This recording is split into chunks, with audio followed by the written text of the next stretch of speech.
Frank Betcher, the author of How I Raised Myself from Failure to Success in Selling, listed enthusiasm as the first of his 13 success objectives, and his enthusiasm became one of his most powerful assets as he learned to use the great self-motivator to be enthusiastic, act enthusiastic. As the eminent teacher and psychologist William James has so conclusively proved, the emotions are not immediately subject to reason, but they are always immediately subject to action. We can achieve nothing important until we have enthusiasm. Now, Dr. Hill will explain how you can develop a feeling of enthusiasm for all that you do. Our 8th visit brings us to the subject of enthusiasm, which may be likened to steam in a boiler, which, when it is controlled and turned on, starts the wheels of machinery into action. Someone has said that knowledge is power. That is only a half-truth, for knowledge becomes power only when it is put into action for the attainment of a definite objective. Enthusiasm is one of the more powerful means by which we may put into action our education, experience, and knowledge. Spoken words without enthusiasm are often ineffective, and sometimes they can be actually boresome, as you of course know if you have noticed the effect a speaker without enthusiasm has on his listeners. I have known lecturers to hold audiences spellbound for 2 hours, yet when members of the audience were asked to tell what the speaker had said, they could not remember. But what they did remember was that the speaker got their attention and held it.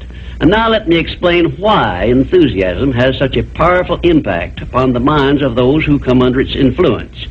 To begin with, I believe you'll be interested in knowing that your brain and every other person's brain is both a broadcasting station and a receiving station, which sends out thought vibrations and picks up those sent out by other people.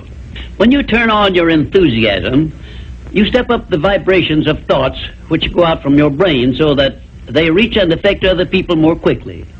As a matter of fact, you can send out thoughts which have been so stepped up with silent enthusiasm that they will reach and influence other people to whom you direct your thoughts.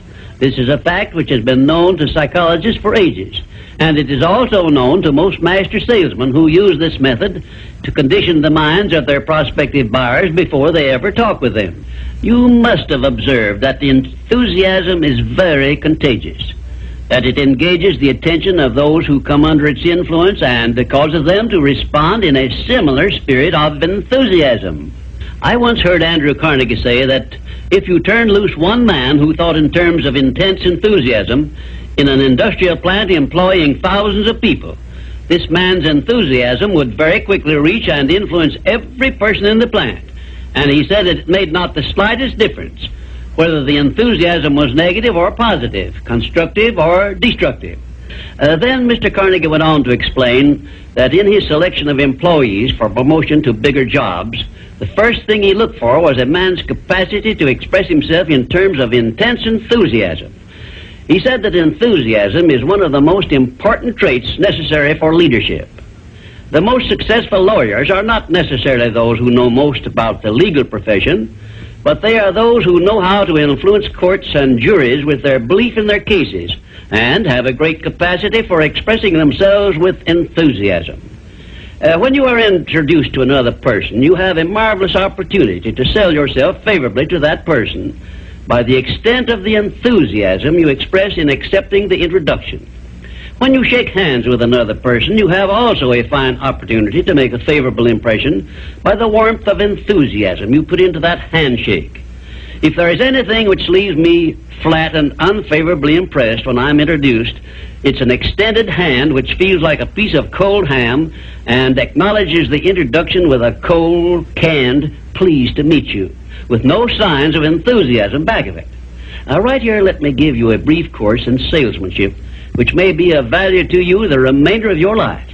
When you meet anyone on whom you wish to make a favorable impression, when it is a stranger you have not previously met or someone with whom you are already acquainted, do these things. 1, Turn on your enthusiasm and so modulate your voice with it that you definitely make the other person feel you are happy to communicate with him. 2, when you shake his hand, take a firm grip on it and give it a quick, firm squeeze at the end of each word you express in your greetings. For example, say, "How do you do? I am so very glad to meet you." Do not crush the hand, however, as I have known some people to do. 3, then if you begin the conversation, be sure that you direct it to some subject of interest to the other person. And 4, follow through by eagerly asking questions which will keep attention focused upon the other person.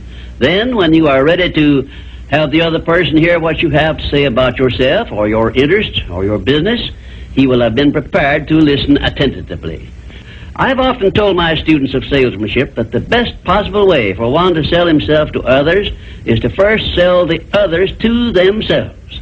That counsel was sound when I began training salesmen over 30 years ago, and it is still sound. When I was a youngster in school, I discovered that the teachers from whom I learned most were those who expressed the greatest enthusiasm in their teaching. And I have heard an experienced doctor say that the enthusiasm he carries into the sick room with him has more to do with helping to bring about a cure than all the medicine he can prescribe.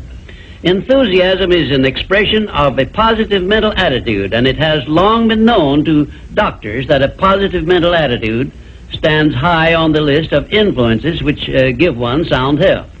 I have heard it said, for example, that only one thing causes stomach ulcers, and that is worry or a negative mental attitude. And only one thing can cure stomach ulcers, and that is a positive mental attitude. It seems that disease germs cannot live and thrive in the bloodstream of one whose mind is always positive. I have still another very important observation concerning the power of enthusiasm, which I wish to give you.